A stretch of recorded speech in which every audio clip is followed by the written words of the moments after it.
Danielle was giving me the benefit of the doubt.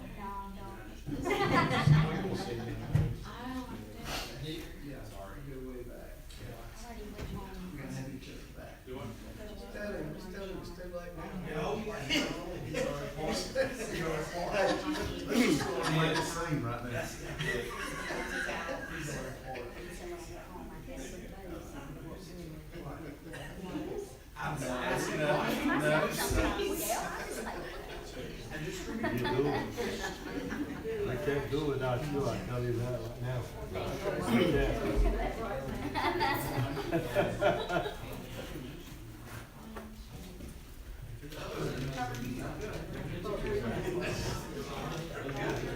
You know, it's the nature of men and women. You just have to have a mutual respect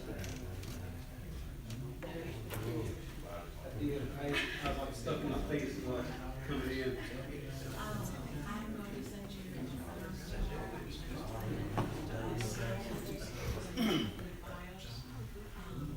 this will be added to the application. So make sure I can get it on the website.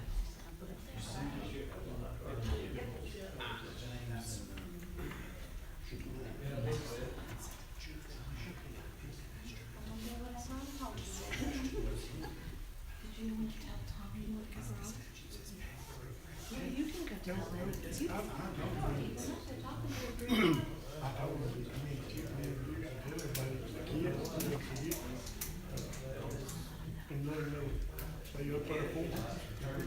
Did you see my email I sent you about speaking on? Okay, I'm gonna resend you an email seeing about getting you on the schedule to council at a future meeting for an update on what the Rotary's doing. About What the Rotary is doing, what they've got going good. on. Well, you know, I hope you're gonna give me a long, No, you get 3 minutes. just 3 minutes. Well, I can do it. If anybody is hungry, we have some donuts that were brought in celebration of Mayor Green's new appointment. So there's napkins and donuts up here, kids.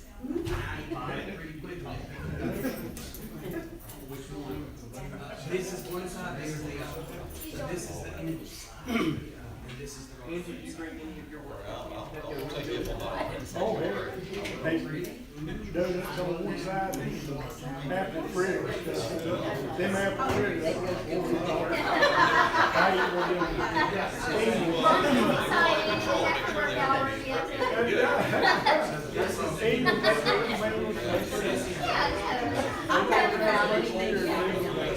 Definitely the batch that was best of. I think Engel started in Asheville. Mr. Engel. Yeah. He's dead now, when he started. And it's big fritter around all over. The way that it works, gotta get things going. Yeah, he sure did. They don't give it to us, yes, because it doesn't matter who did it. Can y'all read that?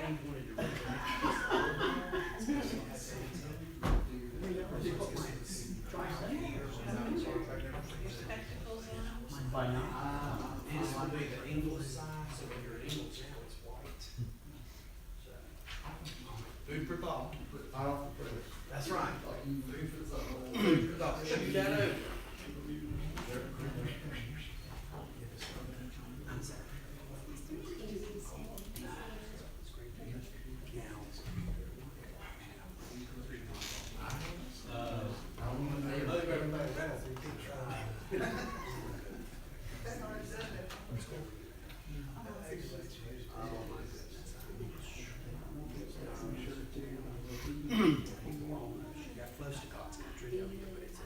Tried your best, I know, it's okay, I get it.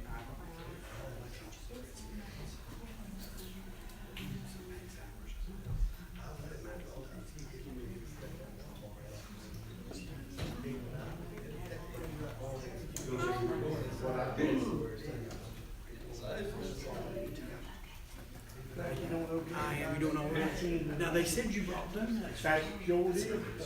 I was out of town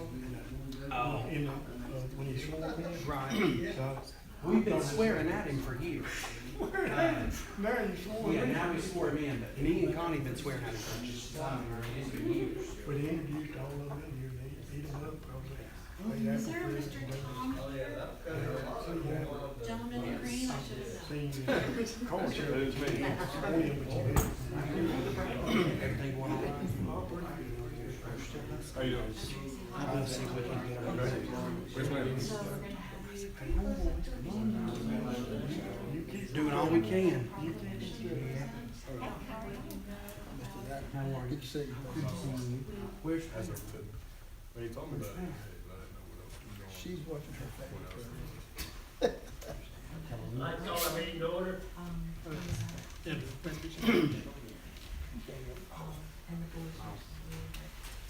Yeah, Tracy, we're in trouble. Sorry. I thought I was gonna be early this month.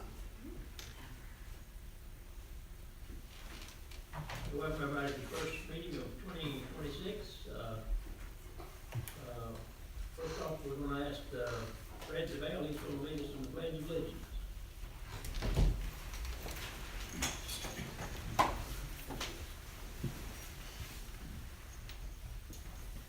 I pledge allegiance to the flag of the United States of America and to the republic for which it stands, one nation, under God, indivisible, with liberty and justice for all.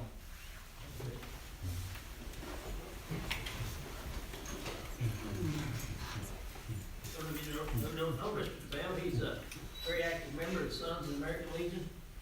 He's a member of our planning board and he's a faithful in the adult council meetings. We appreciate it. First item on our agenda is the adoption of the agenda. Any corrections, anything need to be added or taken away from the agenda? If not, I'll entertain a motion that the agenda be adopted. I move the agenda be adopted. Motion, have a second? Second. Motion and second. All those in favor, let it be known by saying aye. Aye. All opposed, nay. Motion carries.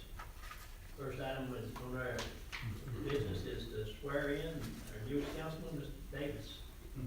So that's, Mr. Solomon.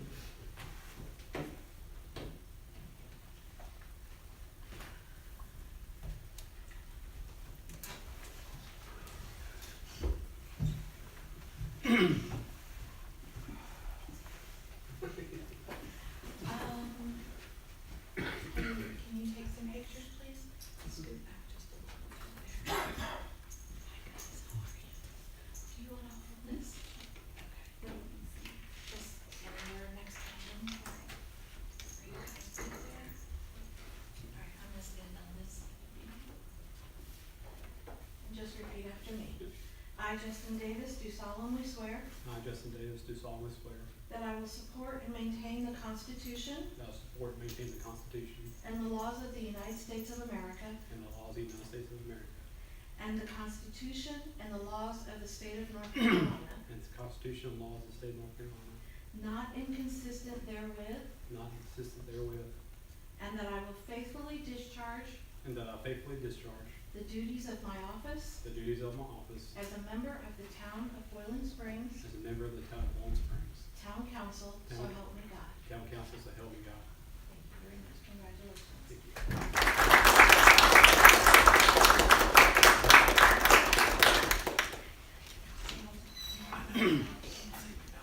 Justin, do you want family portrait? Just one.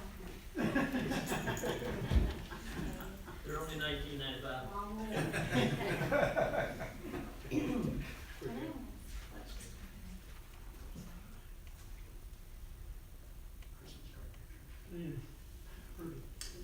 It's the donuts in the back. They need to get them one before they, before they leave from up there. Get you some donuts when you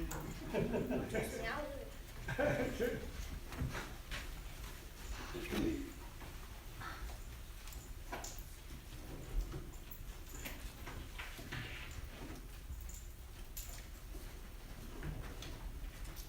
Welcome, Justin. Sure you're gonna be a valuable member of the board. I know from what I've seen, I think you're gonna fit right in and hit the ground running. Yes, sir. We're glad to have you. At this time, I'd like to recognize, Chris High School Defense Coordinator Franklin Thomas, please come forward, please, for proclamation for Crest High School football team. They gotta come down. Grab a donut while you're I'm not gonna grab a donut on camera. Still got the camera all over.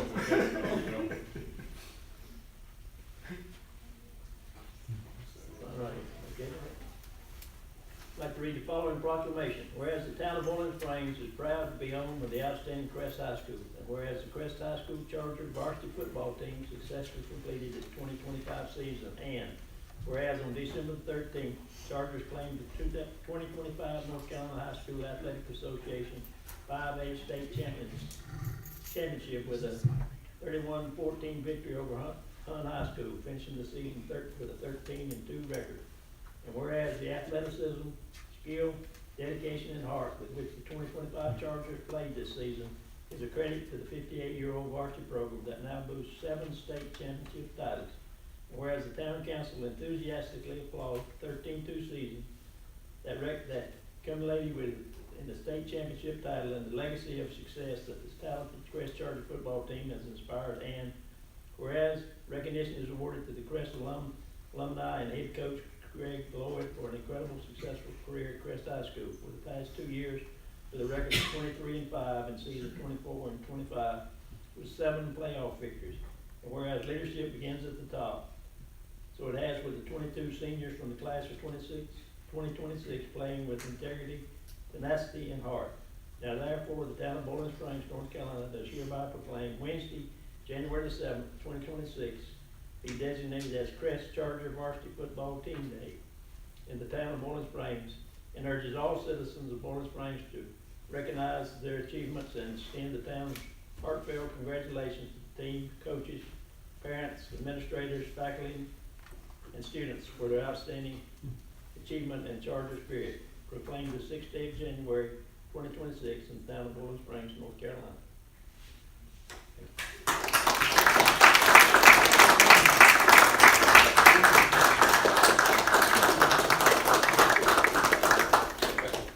Oh, no, I don't want to.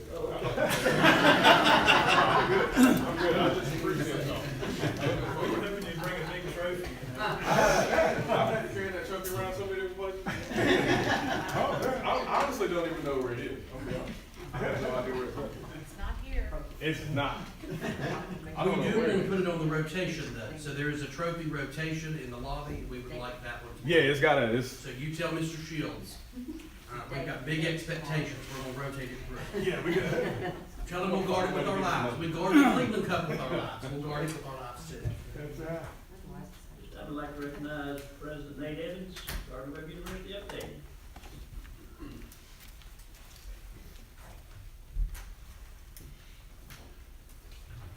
Well, good evening and happy new year. It's been busy since we last met, turning the calendar over. Right before we left for break, we graduated nearly 300 students across our state, so we're excited for that.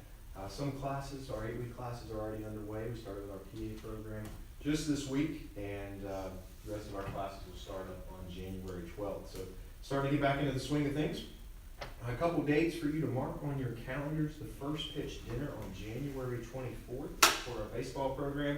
We'll have the auction, the show, the dinner, all that good stuff. But that same day, we're actually going to retire Mason Miller's jersey, and so that'll be a great day on campus.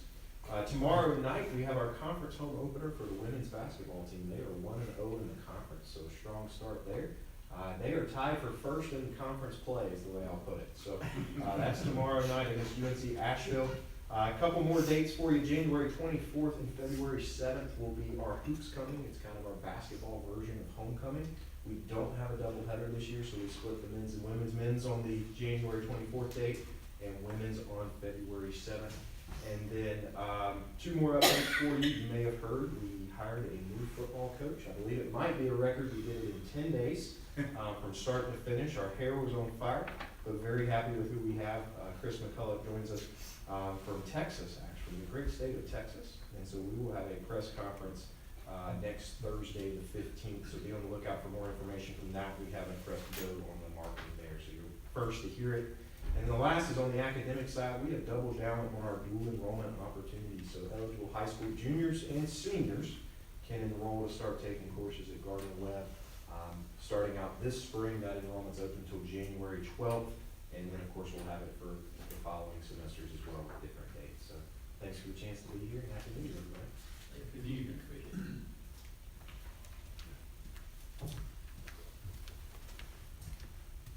This time it's our pleasure to have Stephanie Paysauer from Cleveland County Arts Council.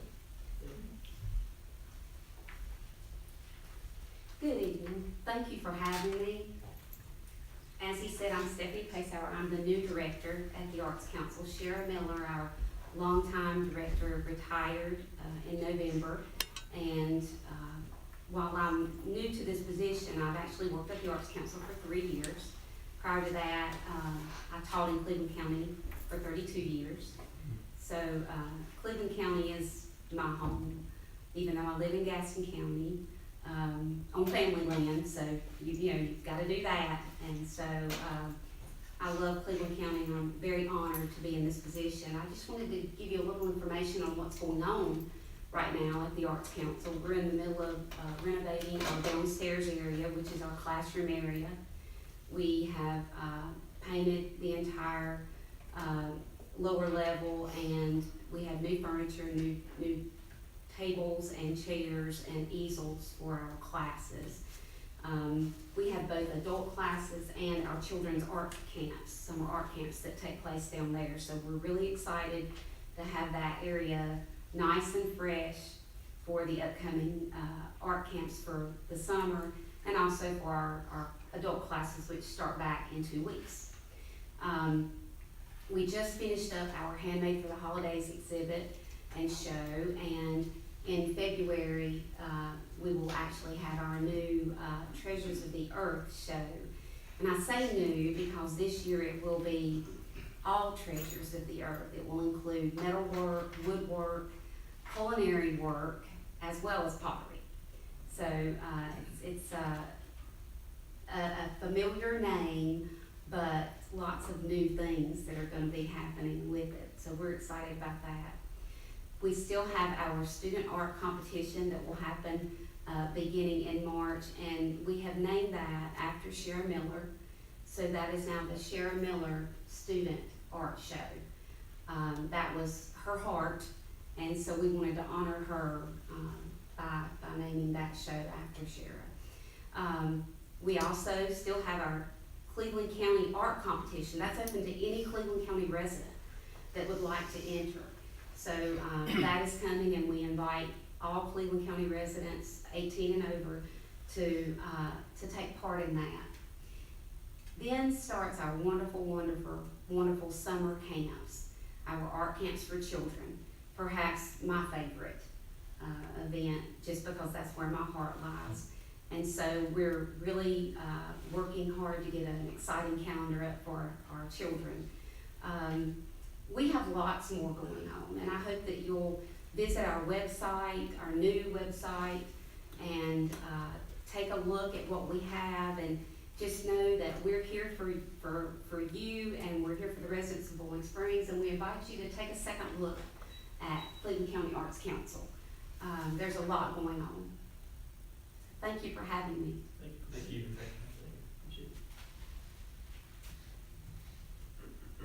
Any public comments? You want to sign up? All right. Next item is the approval of the consent agenda. You see the items there that are listed under the consent agenda. What's your pleasure on the consent agenda? Motion to approve. Motion. Second. Motion and second. Any discussion? All in favor of the motion, let me know by saying aye. Aye. All opposed, nay. Motion carries. Next item is a public hearing. So I will declare a public hearing pertaining to rezoning parcel 1120 242 North Main Street. I'll declare a public meeting at 6:45. So is anyone who here from the public who would like to address that issue? Yes, sir. Okay.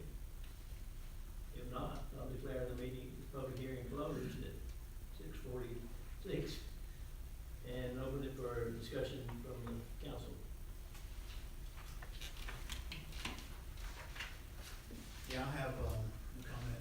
Basically, I respect the planning and zoning board and their hard work on looking at this matter. And also that we have, and I support local businesses, and as part of that business overlay, I understand we have this business overlay and business district, but for me, my opinion is that we should rezone this back to R10. It's, for all practical purposes, a house. And there's houses surrounding that, other than La Bella Vita there, it's not really B2. It probably should have never been that, but the business overlay, in my opinion, made that circumstance. And so I would hope that we would zone it back to R10. And in the future, there might be opportunity for that to change, but in my opinion, it's a house. I don't know why we would not rezone it back to R10 and have a residential structure there. Any other comments? Correct me if I'm wrong, Ed, well, initially was the house not gonna be torn down when the La Bella Vita was initially gonna be built? Is that just a rumor? No, when it was rezoned, I'm pretty sure I remember it. The owner of both properties said he was gonna use that house as an office. Maybe that was it. Yeah. When you also, when we did the initial rezoning, and this is, I'm looking back through my memory, it was like 2021-ish, does that sound right? Something like that. So we had, we did the rezoning, and then it required a text amendment to the text of the Unified Development Ordinance, because the tenant there was going to be a tattoo parlor, and at that time, the UDO said that tattoo parlors could not be located within some footage of a residential property. And so we held that public hearing for the UDO text amendment, and council decided to eliminate the word residential from that section of the Unified Development Ordinance. But it left in the sections about daycares, churches, and I'm going off memory here, so daycares, churches, and places that have an ABC license is the third category. And so all that was done at the time, back in 2021. I remember that. And then Mr.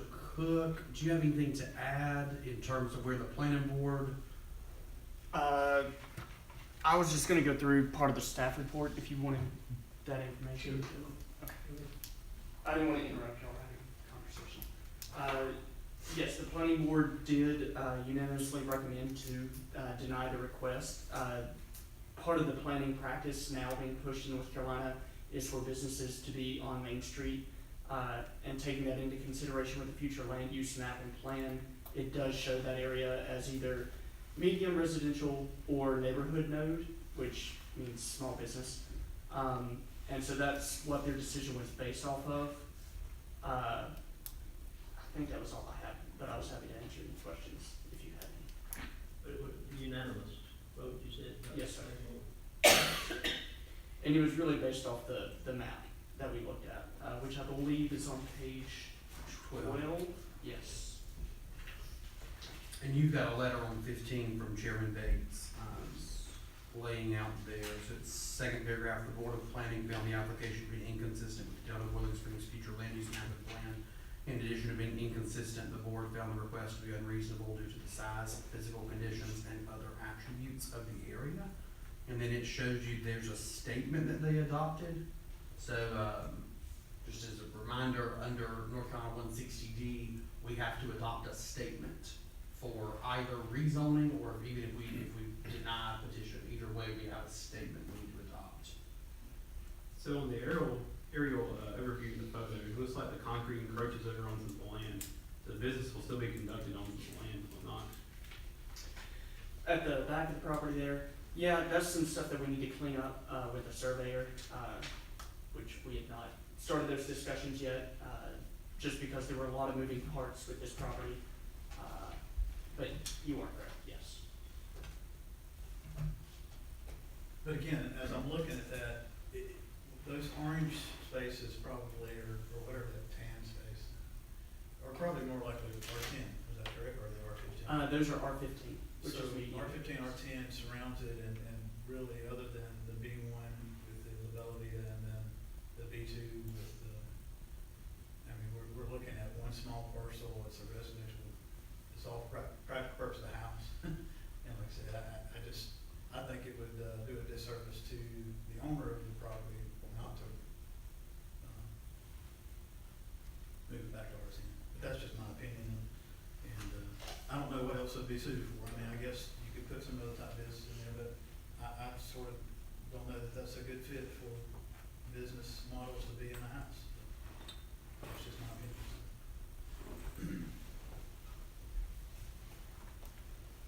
I think there would be another opportunity later on down the road if the house is gone and there's another structure there that sort of meets what I would consider a commercial or a business type setting. I think that would be better later on.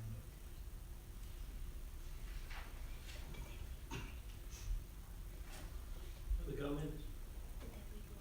I would just comment that, you know, the planning board, I mean, they're there for a reason.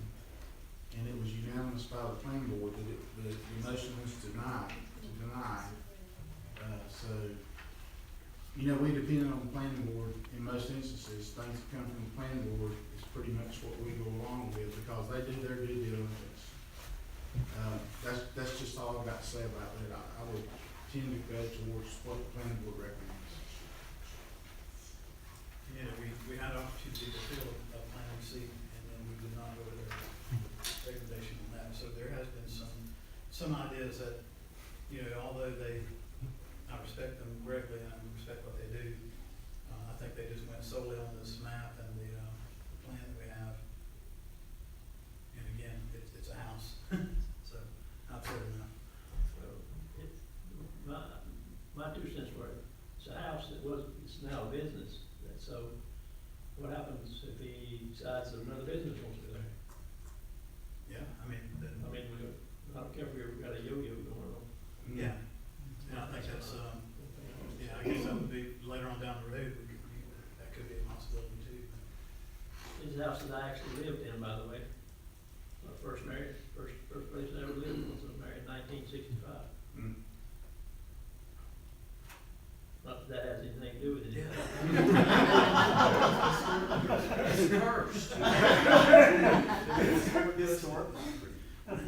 So what's your pleasure? Any more further discussion? If not, I'll entertain a motion. I make a motion that we rezone it back to R10. A motion, have a second.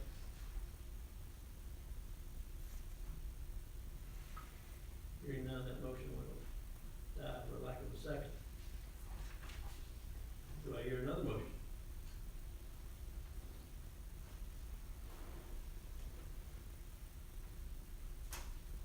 Somebody gotta say something?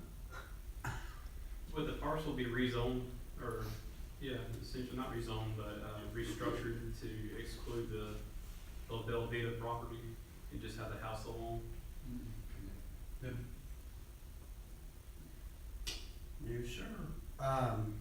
There are instances where, we have properties that are non-conforming uses. Across from Mighty Dollar, that house that's for sale is the prime example. So when they went to renovate, right over here at the Mighty Dollar, you remember the house across the road had a kitchen fire. So we walked them through the process there because that's zoned commercial. And so it can still be rented out. But there are some other rules, like you can't put a building in the backyard, right? Because commercial industry or commercial enterprise doesn't require outbuildings. And so we've walked that property owner through all of those things and worked through. So I use that as an example of there are what we call non-conforming uses where there's a house, but it's zoned commercial. It can be rented out. You just can't expand off the footprint of the home. And so, you know, if in this instance, they wanted to add a back patio or back porch or something, then that would not be an option. Or if they wanted to put a shed in the backyard, right? You can't have an accessory structure on a commercial lot. So it doesn't invalidate the property's use for it to remain zoned as B2. I would actually say to you all that it's properly zoned at B2 and that the La Bella Vita building needs to be rezoned to B2 because B1 is too intense of a district for the La Bella Vita. Because Ingle shouldn't be zoned B1 either, because B1 is our downtown at the stoplight zoning district. But that's okay, we don't have to skin that cat today. But we can't do those kind of rezonings anymore, because those are considered down zonings, so we can't do that. But, that's just my general opinion, but in terms of what section of the parcel is rezoned, we rezone the entire parcel.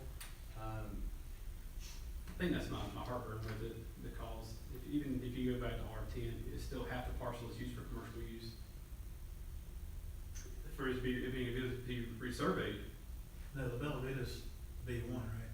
It's the pink one right beside it, right? And Yes. so this standalone house is B2, and there's a little bit of encroachment on the backside with the concrete, right?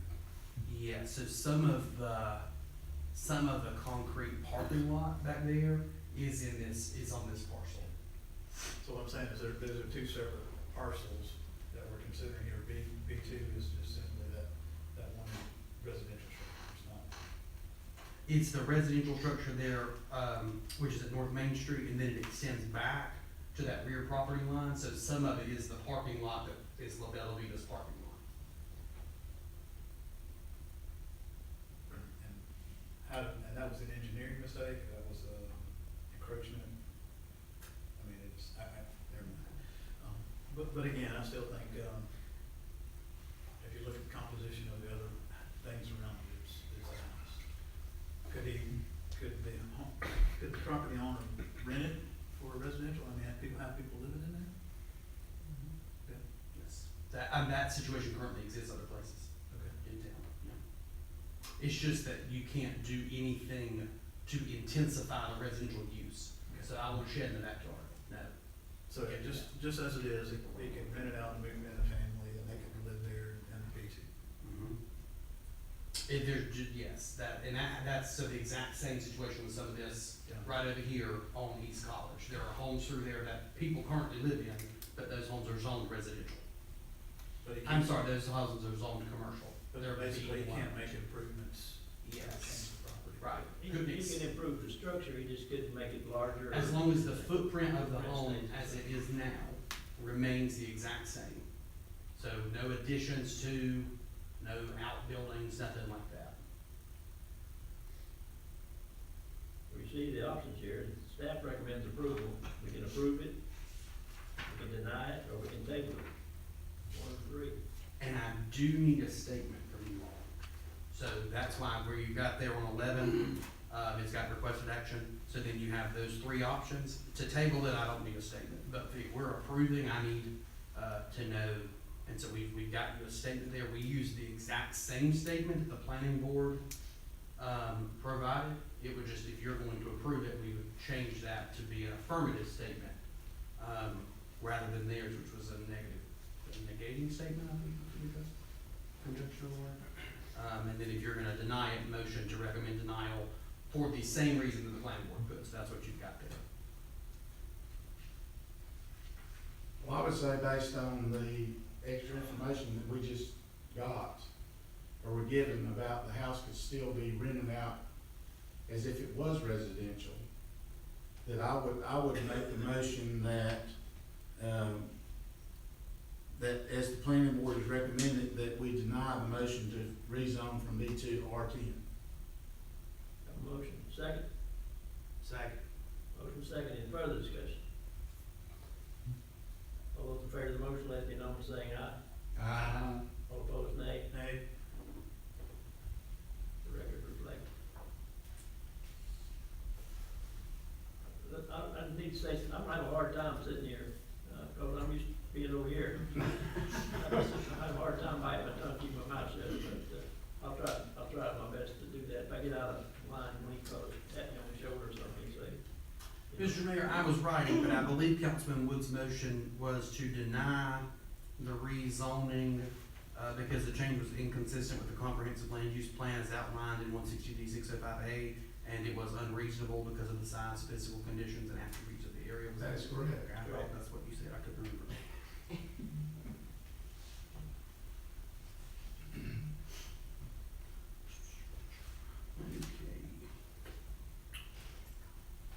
Resolution number, I'm not gonna read that, but go on. Request for lead services line funding assistance. Yes, there are no lead service lines in town. Okay, none, zero. The program is called lead service line replacement. We have none. Mike told me not to talk to him about lead service lines. We don't have any. But that's what the program's called. So the reason this isn't on the consent agenda is because I was worried, that people in the public would see lead service line and they were gonna think, oh my gosh, we've got lead lines. No, we don't. What has happened, so we've inventoried all of our lines like we were supposed to, and you've got this on, I wanna say 16, no, yep, 16. We found no lead service lines during the inventory. Okay, so now we're moving to phase 2. Phase 2 is to inventory all of the connector pipes that go from the water mains to the individual meters at each house. We can use lead service line inventory money through the state to go and have someone, or we can have our staff here at the town hall, Billy's crew in the water department. They can go out and look at all of those connector materials and check the meters at the same time, because it's all housed in the box together. And so we can complete both of those inventories with this grant funding. If we were to find any lead service line material, you've got that in here, that it would need to be replaced by 2038. None of our service lines are lead service lines. The reason we qualify for this now is they've expanded the definition of the word connector. And so it used to be connectors or goosenecks, pigtails. There's a third one that I'd never heard of, so I don't know what it is. But now they use roll pipe to connect from the regular line into your water meter. But years ago, they didn't. They used goosenecks, which sometimes are galvanized. They have some trace amounts. I'm not gonna say the word.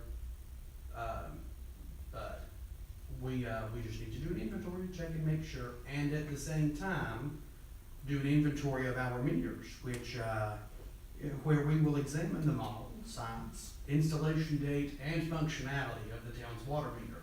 Pop quiz. As a meter gets older, guess what happens? It slows down. So you use 1,000 gallons and we only bill you for 900. Uh-oh. Right? That's a disaster scenario right there. So we want to check those dates on the meters. This will help us do that. We'll be able to get a digitalized copy of that. It'll help us with our capital improvement planning and other things. And we want those meters to be spot on. I told them if they overcharge, we wouldn't worry about it as much, but undercharging is a no-go. I know, it's okay. We're open for donations. Somebody just got a big pay raise, yeah, that's. I have a question. I'm ready. You said that you don't think the connectors, Yes. if one of the lead one was found, would it be the homeowner or the town? Us. The town. So there wouldn't be there's no way any of this gonna cause the homeowner any money or anything. No, and so, because we only own and maintain the meter to the center of the meter to the pipe, or pipe to the meter. So if it's past the meter, that's not on the town. There are instances where in certain old homes, they may have some metallic type pipe, copper, lead, galvanized piping or something like that. If we find out about those, if we were to find a home with that material, we would alert the homeowner, but that's not the town's responsibility, because we don't maintain those. But the application is an inventory and replacement. So were we to find any material that qualified for replacement under this grant, we would replace that at the time that it was located. So we would get one contractor to go, we would identify in one swath, and then we would get a contractor to go back and do the replacements as needed. and those replacements would be using roll pipe. So how do we identify these connectors? Somebody goes and opens the meter box, and they look down in there, and they can see what it is. Highly technical. You gotta pop the meter box. Yep, that's right. The only issue they're gonna have in my house is getting the lid off. Yeah, that's, well, the most You know, they important don't part. run up anymore, and I used to try to keep mine weed eated around and all that, I finally gave up on that, so. Well, the most I don't think I important, can even see the top of mine, now I know where it is, but. well, they know where it is, they'll find it. Sure. We'll get to the meter. The most important part is that we look at our meter and make sure that our meter is functioning properly. We have the model, size, installation date, and that we check the functionality of the town's meter to make sure that we're not accidentally underbilling you. When we went to the automatic readers, Mm-hmm. they didn't replace the meter, right, they just put the reader on. The ERT, yes, sir. Good chance my meter's been there ever since the home built, Your home would have been built in the, 1992. I was gonna say in the 90s, and so you are a prime candidate for a new water meter. I'll make sure I cover it up some more. So you are a prime candidate. Most of the homes in my area, my neighborhood have been Yeah, built. that side of Homestead, so your side of Homestead is, and then the other side of Homestead was roughly 97 to the mid to late 2000s. So they will be coming on as prime candidates for new meters in the very near future. But the town budget is approximately $20,000 annually for water meters. That's half the CIP amount. And then we budget annually $4,500 for ERTs, which are the electronic reading, something with a T, technology, I don't know, the electronic readers, so that we can use those big walkie-talkie looking things next to Emily's desk out front, and they can drive in the truck so they can check those. And so the ERTs don't last as long as the meters, so we have to replace the ERTs more frequently, but they're cheaper. Makes it easy. Water meters are very important, and the accurate reading or high reading on the water meter is critical to our long-term sustainability and survival, especially on heating and dry. Okay, that's fine. My probably needs replacing too. And this resolution just allows me to apply for the grant. You have to designate me as your authorized representative, and so this 17 and 18, that is a form letter that we got from North Carolina Department of Environmental Quality, Division of Water Infrastructure. It's their form resolution. It just says you are allowing me to apply on your behalf, and that you know what I'm doing. Is it a matching grant or we have to put money into it? No, sir. They got money through US EPA. So basically it benefits the homeowner if we find it, we replace it, it makes the water system better, and it helps us with water meters. Yes. I'll make a motion that, we approve the lead service line royalty application resolution and Zach, whatever you have to do to administer it, or how this needs to be worded. A second. Motion and a second. Any further discussion? All those in favor, let it know by saying aye. Aye. Opposed, nay. Motion carries. Next item is town council committee appointments. Thank you brought this one back, right? Yes. We won't wait till, Mr. Davis got here. So I assume the yellow ones are the ones we're talking about, or we could rearrange any of the others, right? You can, we've not sent out those approval letters, and I included that, I didn't update my spreadsheet. And so what council decided last month was to postpone the subcommittee section and then to look at, I think you all agreed that Councilman Litton was ready, willing, and able to serve on the Greenway Board.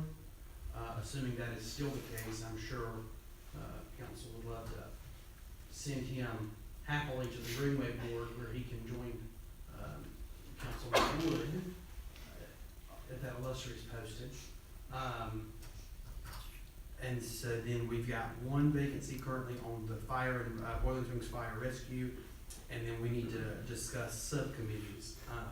Maybe easier if we discuss subcommittees, since that's at the top. Are we to my knowledge, unless I am forgetting an instance, which is very possible, I don't recall the subcommittees meeting last year at all. Unless anybody, the only one I was not, I know that Capital Improvement, Lattimore, and Streetscape did not. It's the Parks and Rec one. I couldn't remember if we met with the Little League or not. Been a long year, I have no idea. Is there a need to keep the subcommittees? That's what I was gonna say, if they haven't met in a year, We will, it's just their need. we would still have that second Tuesday blocked at 5:30 for the work session meetings that you all approved in the calendar last month. So that would remain. That would remain on the calendar. We could still meet as needed as a board, but we just wouldn't have this subcommittee structure with that.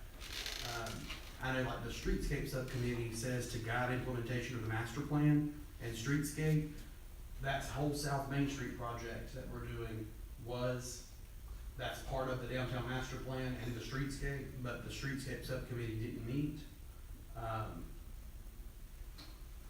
And I think that's my fault. I think I'm supposed to get the committees to meet, but honestly, I'm not sure. Oh, yes, I am. Yeah, that's my fault. My bad. That's how it's been handled in the past. Sorry, everybody. But since the law changed or the interpretation of the law changed, then we pretty much decided we couldn't meet a subcommittee. Right. So I don't see any reason to continue to list them. I've just been including that in the Fridays and then we talk about them every month at the council meetings. And unfortunately, things don't change that rapidly. So do we need a motion to get rid of the subcommittees? Because I'm inclined to, be with Councilman Litton on this. I don't see why, if we haven't met a year in Mayor Green, why we continue to have these subcommittees. Yeah, I don't, you don't, this is in that sliver of things where you're governing yourselves, and so you're organizing yourselves. And so you don't need anything you don't need a formal, you didn't formally create them, so they don't have to be formally dissolved either. And so, we just won't fill those roles, and I will take them off. So then, but as far as like Parks and Recreation, when we're trying to enhance our Little League and parks and all that stuff, and so the communication's gonna come to you, and then, so I'm sort of anticipating the Y maybe coming back and asking for a partnership or something. I've been approached about that, so. Oh, have you? So I'm just curious, you know, I think sometimes we do a disservice by not having a committee, but maybe we don't, maybe if we've not met, and like I said, who's responsible for that and setting all that up, it's sort of like being on the fire department board and not getting emails, you know, it's sort of hard for me to say, well, we didn't meet, but we didn't meet because we didn't know to meet. Right. But if there's not an issue with the Little League and there's not an issue, I mean, I'm okay with it as well, but I think that's important. If that situation presented itself, I would let the full board know, because my thought would be that more than, that the full board would probably be interested in discussing that robustly, rather than, I think, you know, we used to have 7 of these. So there were 7 subcommittees, and those 7 subcommittees, you know, Lattimore had its own, so then I think that the manager and 2 members would go meet with Lattimore and discuss. The YMCA had a subcommittee, and they would meet with members of the Y and discuss that contract. I think it's a little bit of a holdover from before we had a manager.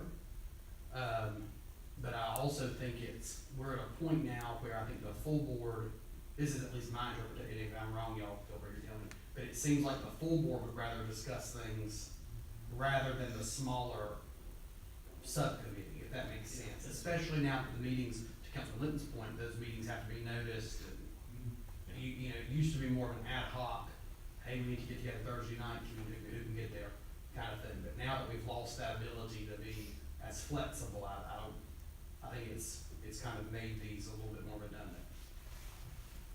I guess another thing we keep talking about too is, should the need change, we can revisit it, right? Yeah, oh yeah.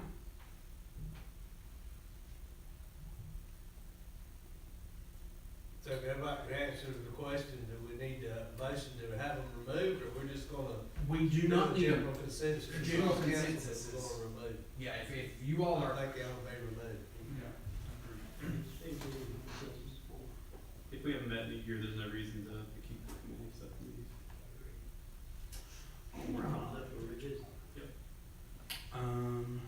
we need one for the fire department board. Councilman Thomas, Yeah, I'd like to, see if Justin would like to fill that, because he has had fire experience and knowledge of that. I don't know if that'd be a conflict, for him, but I think he would be a natural in that. Which one are we talking about? Fire department. Yeah. Because Pat had indicated he wanted to potentially come on that and want to be on the Greenway. Yeah, I mean, that's fine, unless Councilman Davis has a burning desire for Greenway. I mean, either way, I can work that either way. I think I'd probably be more, apt to do the Bowling Springs Fire Rescue. So we got the court.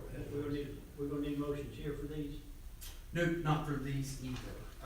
We're gonna take Pat off and then. Oh, I'm so sorry, Mr. Mayor, I'm wrong. We do, because I overlooked the MPO and the regional commission. So yes, we can do them as a slate, and so, if that's easier for folks, so we could just, Boiling Springs Fire Rescue being Councilman Thomas and Davis. Greenway being Councilman Wood and Litton. The GCL MPO being Mayor Green and, Councilman Litton as the alternate.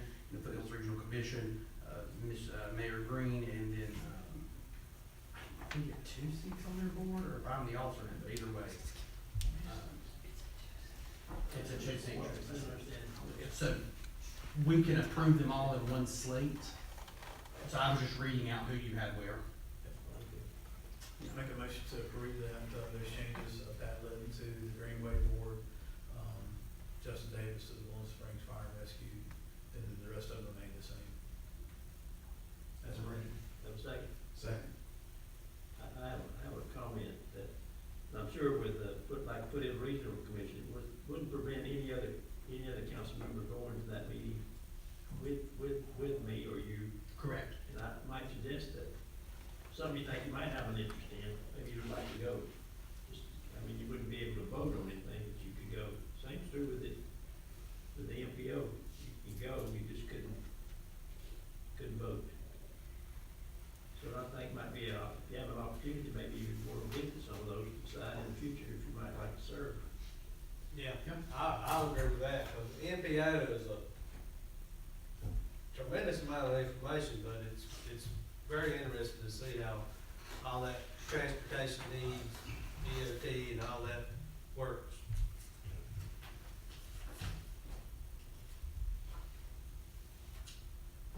Did we vote? We need to vote, yes, sir. All in favor of the motion, let me know by saying aye. Aye. All opposed, nay. Motion carries. All right. I printed mine off. I've got a Windows printer test page. My program, if everybody has that? That's our quality control check. Printer one's act up right there. It is, but capital projects update. Yes, sir. So, I sent this list out to you all, and I think, I looked at all of the various lists that I have, and then Haley consolidated them, by removing the duplications. There's some things I have to put on multiple lists, because they're doing different things. So this is 37, things that we have going on that I consider to be non-routine special projects. And I know you all you like the list at some point during the year, and so I thought, why not kick that off in January at the first meeting of the year? Someone, I'm not gonna say who, Tracy said that it was a light meeting, and so we made it out by 7:30, and I said, oh, no, we shan't. We'll not do that. I said, there's plenty of stuff. So I'm just gonna read the list and, did everybody get a copy of it? I won't read it out loud then, because that'll just be cumbersome. Are there questions about specific items on the list? I will say, I had to correct Annual Street repaving, Willow Creek, D Hart, and Glen Avenue, which is across from the BP, formerly known as Humphrey Store. And then the water pump, the water booster pump station generator, and we got funding for a water tank generator. So, we'll have both of those, but anything else that anybody have any questions about any of these items, I would be more than happy to discuss them. I just have one I was interested in, was number 7, trash truck pending grant award. Have any idea when we might know something about that award? Yes, so, we've applied for 2. So one was the, multifamily recycling grant program. And that one is for $150,000, and it will go towards a new truck. We should know by the end of January. The new truck we intend to purchase is $399,999 and some change. It's very nice. It's 27 cubic yards, and it's super nice. Anyway, and then we applied for a community waste reduction grant, which would help us expand recycling to businesses in town, because those businesses, so our recycling contract with Republic does not include multifamily housing or commercial business.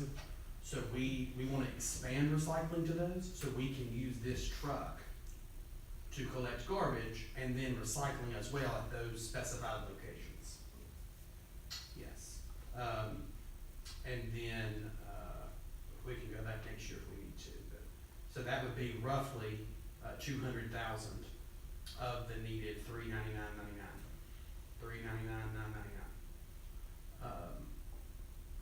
It'll be nice. So then we would have that, but we'll know about CWAR, I think at the end of April. I think she said end of April, roughly. But if we have to procure a truck, then the lead time on that is between 9 to 11 months. Because they have to build the chassis of the truck separate from the compactor. And so that's why we the one that's already built and sitting on a lot somewhere, we're hoping that we can get that one. And it's larger than our current truck. And it's a low something. Low ride, so that they don't have to hop down like out of the chassis, so it rides, it's much easier to get in and out of. Whole thing, super exciting. It's a good find.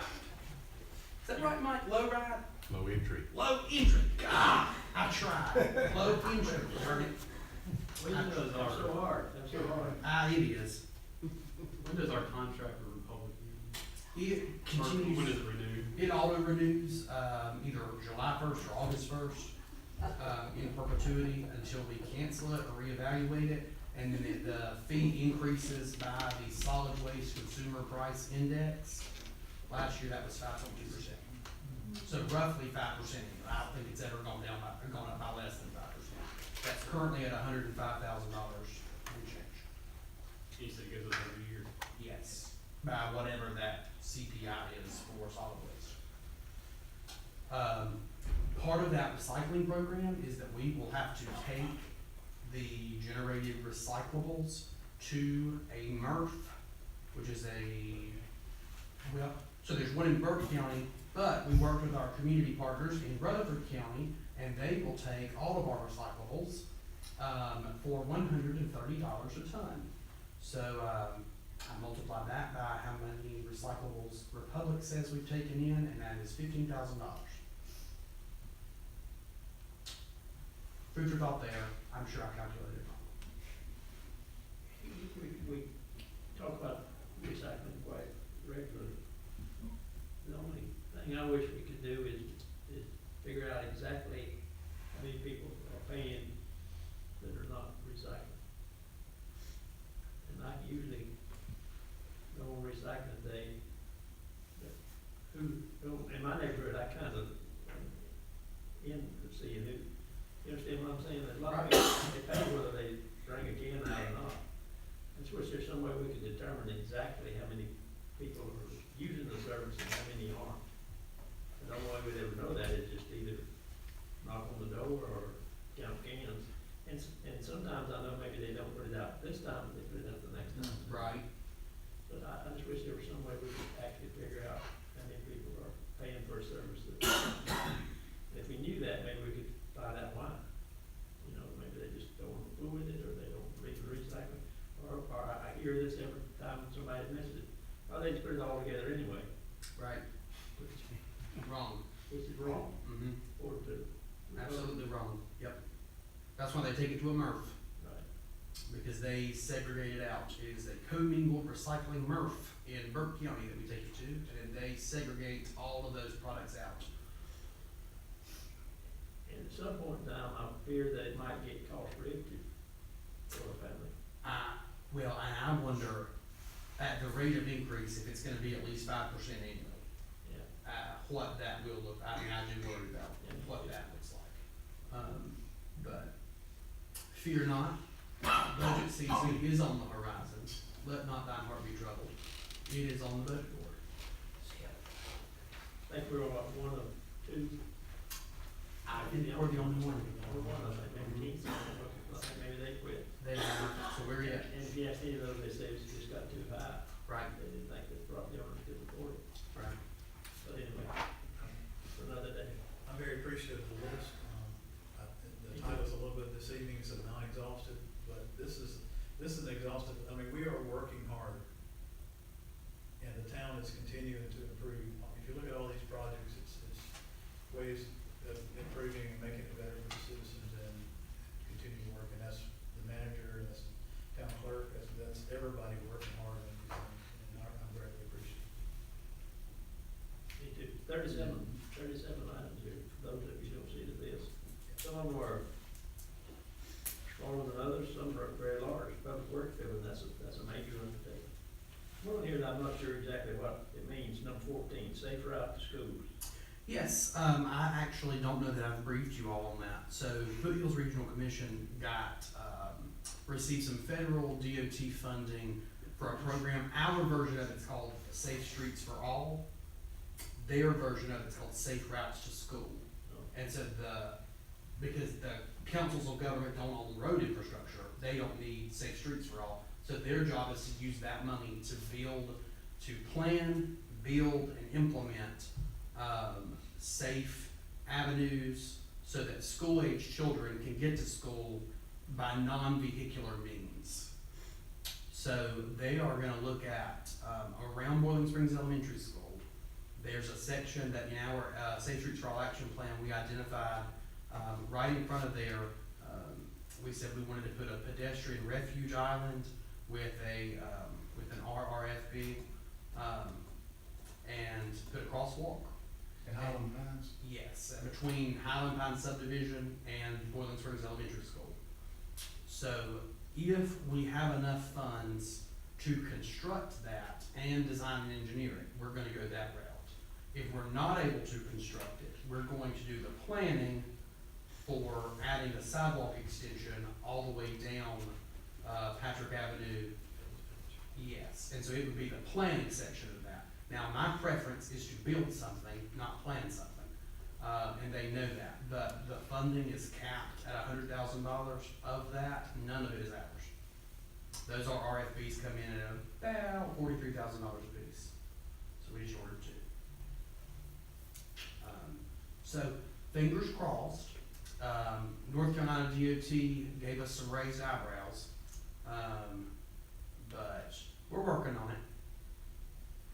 One other thing, Mike, some people may know some of these initials, but some of them I don't recognize, like number 31, CDBG-NR. Community Development Block Grant - Neighborhood Revitalization. That is the $950,000 we got from the North Carolina Department of Commerce. I know that. Yes, and we used it to hire the assistant finance officer, and it's to rehabilitate houses that are at the, at or below the median household income for the town. And then you will see its sister program, CDBG, the Community Block Development, the Community Development Block Grant for Disaster Recovery, which is the post FEMA funding through the U.S. Department of Housing and Urbanization. And so we are actually hosting a convening for CDBGDR here at the town hall in the coming month of all of the Foothills Regional Commission municipal units and counties. So all their local government units are eligible because we're all in the Helene area. So we will have a meeting here with members of North Carolina Commerce Department and the contract folks we're working with on that. So that program will pay for a plethora of things. Any other questions, comments? Citizen asked me how much, we were talking about grant money that received the town, and I couldn't give them how much money we have received through the grant program. You send it out. Yeah. So 7 million since December 1st. Okay. 7 million some change. Since December first, last year. I'm sorry, yeah, of 25. Okay. And so, They just asked me, we were talking about Yes. grant money, getting money from the town. yeah, oh gosh, yeah, Send it out. yeah. Send it out. I'm looking at Rhonda, but she's looking at me like, don't look at me. So, How was that? I'm sorry. how much money's in the grant fund? How many millions? Cause see, we don't have it all right now. We've not gotten those executed offers to fund yet. But I mean, it was 7 million in December that we were awarded. So 2 of those would have been through the Office of State Budget Management's Helene funding. And then 5 was through the state revolving fund for water and sewer infrastructure. Then we've got 2.4 million in the capital project fund, which is the South Main Street improvements, which I don't know if y'all been out there, but they were putting in the water line today, so. I kind of bring it up because how impressive it is. 'Cause I've been on the board a long time, and how hard it was to receive grant. And to be able to do that, that's just impressive to the town, I can say, to the citizens. They work really hard on those grants. And we have actually matched the town's operating budget. So the money we use regularly from tax dollars has now been matched in grant funding, and surpassed. So, that's like the thing on South Main Street. The town's investment in that $2.4 million was $45,000. And we got 2.4 million. So we try to grant stack where we can, because it's always better to use other people's money. Seems like it's easier to spend too, I'm not sure about that, but, seems like it goes further. But thank you. Well, That's very well said, and, I always say spend somebody else's money. Somebody said, well, it's all taxpayer money. I said, yeah, but they're gonna give it to somebody, so they will give it to us. That's exactly right. We spend somebody else's money. Yeah. Were there any other questions on that list that I gave you all? I tried not to put things that are routine, so I know like we're doing a website refresh. And so Tracy's been hard at work on that, making sure our website buttons look correct and appropriate and the words make sense and trying to think of other special projects. Going through a lot of policy revisions over on the police department side, implementing some policies that are aligned to national accrediting standards, which is called CALIA. For those of you not Councilman Thomas, since that's his wheelhouse, he knows all about those. But yes, we have been blessed with the opportunity to learn a lot about police policy as of late. That's been wonderful reading. I don't think I missed anything. I probably did. If I've missed something, I will send an email supplement. There is one other one that kind of caught my eye. Yes, sir. Yeah, I'm not sure, police capital program. Yes, so, there's always a couple of, the state government, our loving state government likes to throw in some pizzazz every now and then. So there are a couple of things in terms of police capital that we're working on building out. My hope is that we can get ourselves on a budgetary footing where we have a defined capital program annually, where we know, okay, this year we need to replace X amount of walkie-talkies and X amount of guns and X amount of computers, so that we know those costs so they don't pop up and surprise us during the year. This year for police, it's walkie-talkies. So we had a surprise that our walkie-talkies are too old and they're looking to phase those out. Because to have access to the North Carolina Viper network, which is what everyone uses, you have to have a certain type of walkie-talkie. And the walkie-talkies that we have are Motorola somethings that are gonna be phased out. Our first option on that is to pursue a grant, so that's what we will do. But that's what I mean by capital programs. So it may be things that are grant funded, it may be things that we have to contribute some amount of funding to achieve, but things like that. Things like replacing or updating or maintaining the flock cameras that we have that monitor license plates, the license plate cameras in the police vehicles, all of those kind of things. Even ballistic vests, lights. Yes, ballistic vests. Replaced out on a regular basis. Because they expire. Bulletproof vests will expire. I won't take one of the expired ones. I check the expiration date on mine every day. Yeah, that's, those things expire, so I didn't know that, I Yeah, didn't no, know I that. do.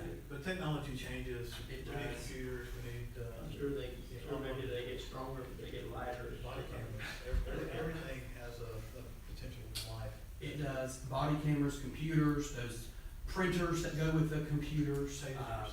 yeah, I mean, all that stuff changes. Yes, every single piece. Taser, yeah, all of it. I had a side question there, it would make sense in a minute. The old radios, would they have any value, or what would we do with the old ones?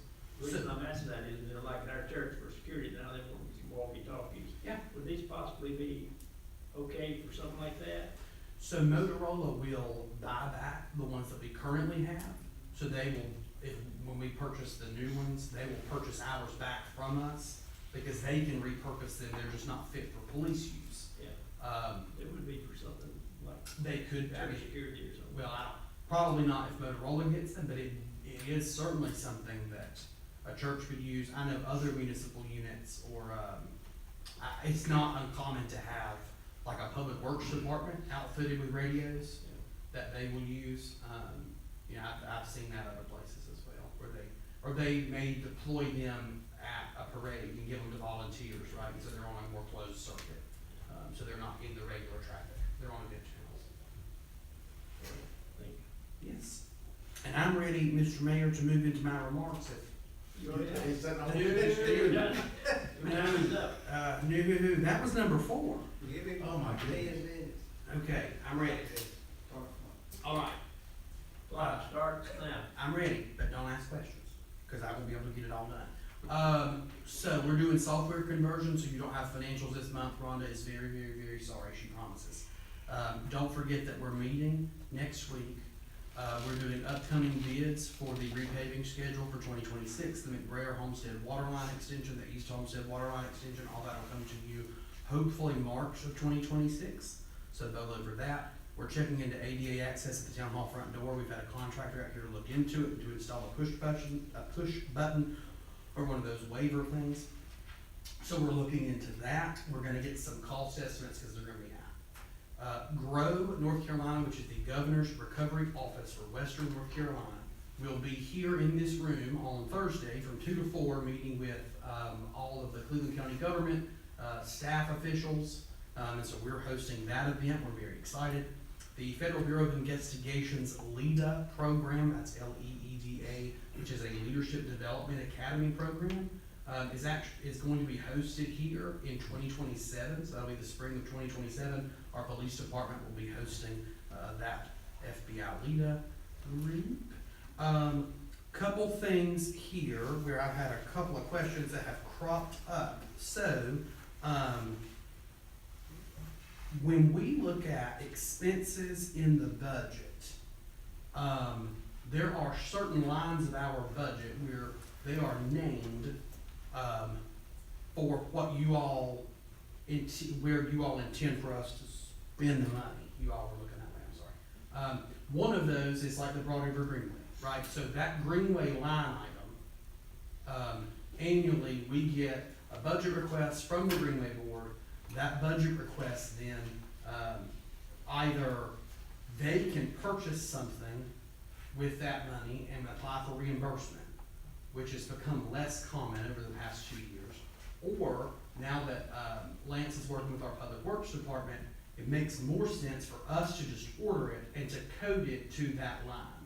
So that begins annually with the current appropriation, which has been the same for the past few years. That's $10,000. And so what happens is, as the town purchases things for the Greenway, we code that, whatever that material is, to the Greenway budget. So that may be gravel, that could be Billy and TJ installing pass-through heating units at the Greenway. It could be the internet and phone bill for the Greenway down there, because we've got Starlink that's been installed. We had a request for additional camera work, so when our technology consultant went down there, we billed that to the Greenway line. So I wanted to clarify that in case there were any questions on those expenses, because I had a question about budget holes. There aren't any. So anyone who knows the Local Government Budget and Fiscal Control Act knows that we can't have budget holes here in North Carolina, local government units. So to suggest that we had a budget hole would be folly is the word I would use. So it's a little bit, I don't know, I was confused. And so, you know, we get annual requests down there about some things specifically at the Greenway. So typically our practice has been over the past couple of years that we will just purchase those ourselves.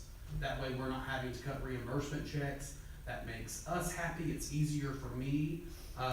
Makes Mary Grace happy. It's easier on the audit. Because she doesn't have to track down, and we don't have to worry about determining what actually was purchased, where it was purchased, and if the invoice was double applied to us or somewhere else. I wanted to give you an update on the town's Tourism Development Authority. Council may remember that you all reconstituted and reformed the TDA at the beginning of the current fiscal year.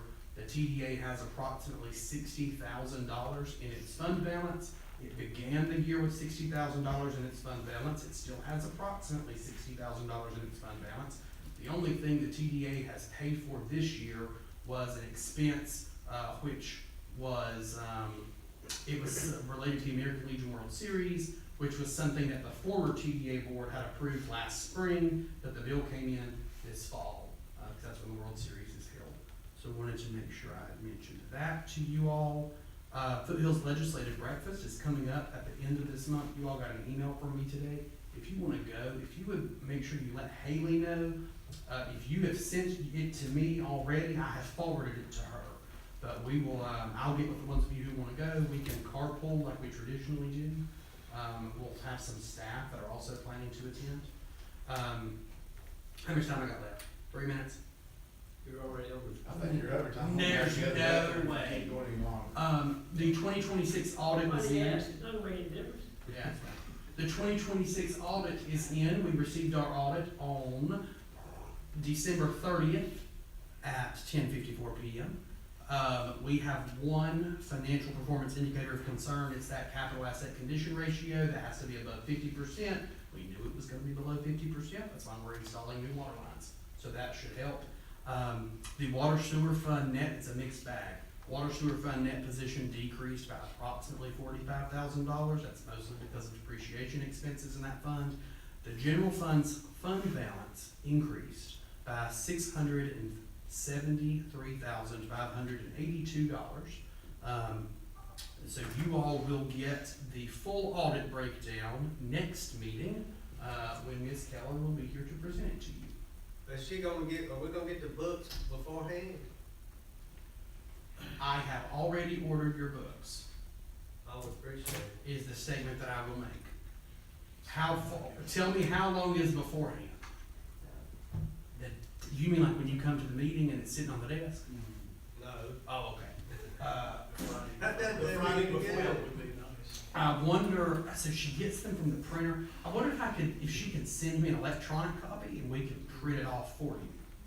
I mean, I have an electronic I copy. don't but mean, it's- I it's just like- take an electronic copy and, Okay, well, it's still Read through stamped, that.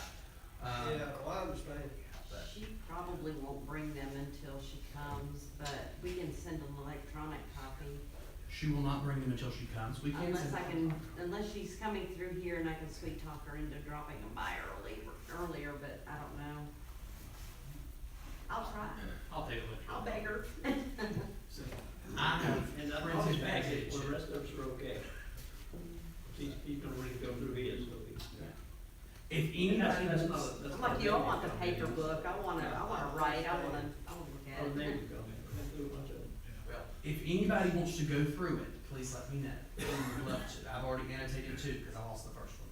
So, just let me know. By the way, there's an article floating around somewhere with my notes. Well, there's just as long as there's no surprises. Yeah, there should not be any surprise. There were no surprises that I found, so. Well, they're supposed to let us know of those surprises Yeah. before we give you. Exactly. That's the thought. Also, we did end up tripping a single audit, which is a higher level of scrutiny, and we passed with flying colors. So, kudos to Rhonda, Tisha, Tracy. Is that everybody? You, Tisha, Tracy? Anybody else do those? No. Rhonda, Tisha, Tracy. Whoever did them, they know who they are. And with that, Mr. Mayor, I conclude my remarks. Oh, no, hold on. Oh, yes. Do y'all wanna keep having music at the craft fair, like a paid band? Those, it runs about $1,000 to $1,300 to have the stage and the band. Would you rather us continue to have live entertainment or have speakers with some canned music, like somebody's iPhone plugged into a speaker? Like we've done it before. Okay, so we want to continue, I think a lot of people like that. Absolutely. it doesn't matter to me. Can we use TDA funds for that? It's tourism. I mean, honestly, I think that we probably could, but I don't know that I'm allowed to say yes without asking the other board members. What can we use the TDA funds for? Well, so the, I mean, it's $60,000 in there for, we did some For tourism related expenses. their tourism, so there's a formulary we have to follow. They're for tourism related expenditures. At least 66% have to be used for, tourism related expenditures, which include but are not limited to advertising. Anything that would generate occupancy or sales tax in town is generally considered tourism related. So yeah, we probably could do that. What's the other percentage? The other 33 is optional, but that optional 33% can be used for capital expenditures that would potentially increase tourism. The hard part of that's gonna be what percentage of that $60,000 is in the capital that is in the capital section, and it's not a third of it, because every year, X amount kicks into the TDA fund balance. And so, it's not necessarily 33% of that amount, it's 33% of the original amount, which gets into a level of accounting that I've not gotten to go into yet. But the 33% is optional, it's really the cap, the rest has to be spent on tourism-related expenses. And I would assume that, the only place we get that money is from the motel, right? We have 4 Airbnbs that also contribute to the town's occupancy tax. 4, maybe 3 now. Rhonda, how many Airbnbs we got? I don't know. I Rhonda didn't know says we had 4. that many. I didn't know we had that many either. I'm just curious how the motel's doing with the new ownership. How's the tax going? Is it? Pretty good, I mean, it's not bad. It I had said, a really low month, I think, was it August? August or October, I think it was October, wasn't it? Because it was after Could've the been World August, Series. Because it was after the series, yeah. I think it was Must've been October, we September, were worried. October. Yeah. Is it You know, did? It was like $60-something, wasn't it? Yeah, it's like $60. I spoke with him, and he says his intent is, he'd like to get tied in with a national chain. Sanjay. You know, like, Holiday Inn Express or something. Yes. He has one in mind. He has to meet certain criteria to do that, and I agree with him that, you know, if you're looking for one, looking for a motel, you're gonna look for a name brand first before you look for him, so I just wondered how he was going. I working with Sanjay, because ideally we would have a partnership that we could help convene between him, Gardner Webb, and, the Chateau de la Tour. So ideally, we would be able to create some kind of partnership between those three entities. He had a steady, okay, good. I don't feel pressed for time now. That way he had a steady, I was trying to hurry. That way he had a steady source of income. Yeah. So that he could, you know, because if you know Gardner Webb's gonna send votes, and you know Shannon King at the Chateau de Coeur is gonna send votes, and you know reasonably, you're not gonna have those massive fluctuations. And so then you have capital to reinvest in the hotel to make sure that it stays nice and that it stays of the quality that Gardner Webb and Ms. King feel comfortable sending their people to stay. You done that? I am done. And we'll give you a little time, because some of those are responses to questions. We'll start with Councilman Litton. No, let's start with Councilman Wood. He's gone. Okay, that's fine.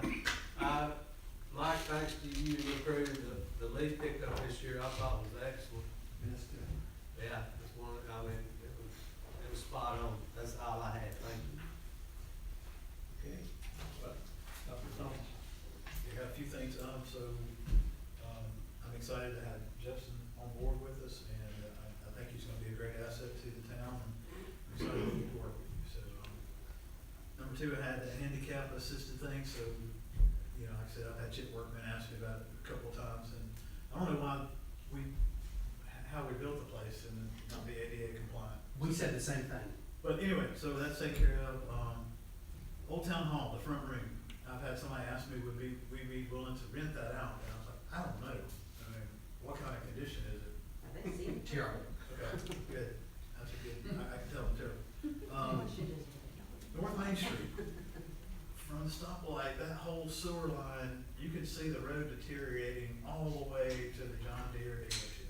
I mean, years ago, we talked about that, and that was, a contractor type issue, and the road was not compacted properly before the asphalt was applied. I mean, where's that on paving or resurfacing? I mean, that's just a horrible section through there now. I mean, we're talking about business through that, you know, what's our Main Street look like? Yeah, it's terrible. So, I mean, I don't know how we, fix that, because it's gonna continue getting worse and worse. It looks like it's gotten worse.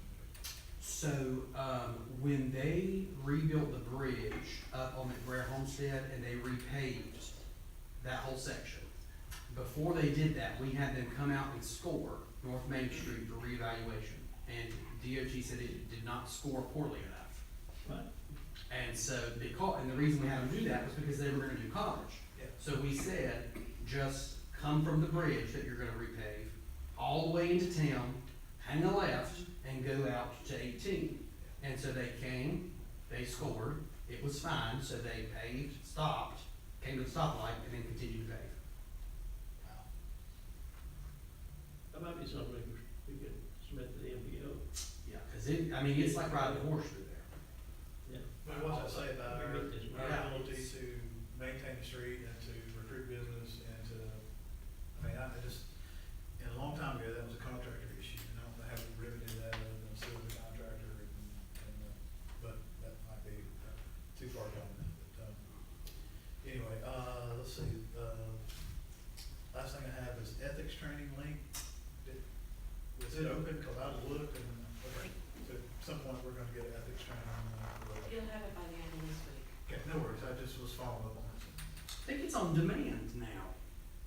They're gonna get an email, and it's gonna give them then the login information and the link that they can then go on at their own convenience and do it online.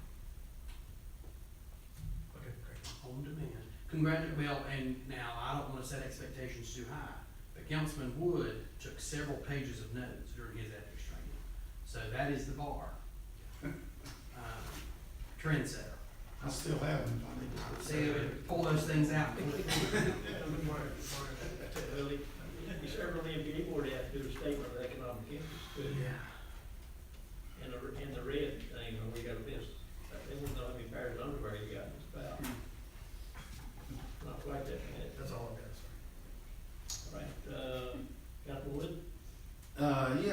would, I think about Council, you haven't talked yet since I was down? Yeah. I think about Councilman Ellis when he came on the board and I came on with him. He was saying, you know, we just wanna see dirt fly. And, you know, it's been 2 years and we hadn't seen any dirt fly. And so, I really enjoyed driving through town and smelling the dirt. And now, 2 years later, we're actually seeing some dirt fly. And I just hope the citizens of the town can see what we've planned and what's finally coming into fruition, that by the end of this year, and maybe January, February next year, Boiling Springs is gonna look quite a bit different than it did starting in January 2026. There's a lot of things on the horizon. And, you know, we've always been a one-stoplight town. We're still gonna be a one-stoplight town. But we're gonna have dedicated turning lanes, and we're gonna get all these gaggable wires down. And it's just gonna look a lot different. And, as far as, you know, also for the citizens to think about all the money that it's gonna cost to do all this infrastructure and all the things that we're gonna do, it's at a very low cost to the citizens of the town of Boiling Springs. Very, very small tax amount. And I'd like to commend you and Isaac and whoever else has to do with writing grants, because we mentioned over $7 million in grants since December of last year. So,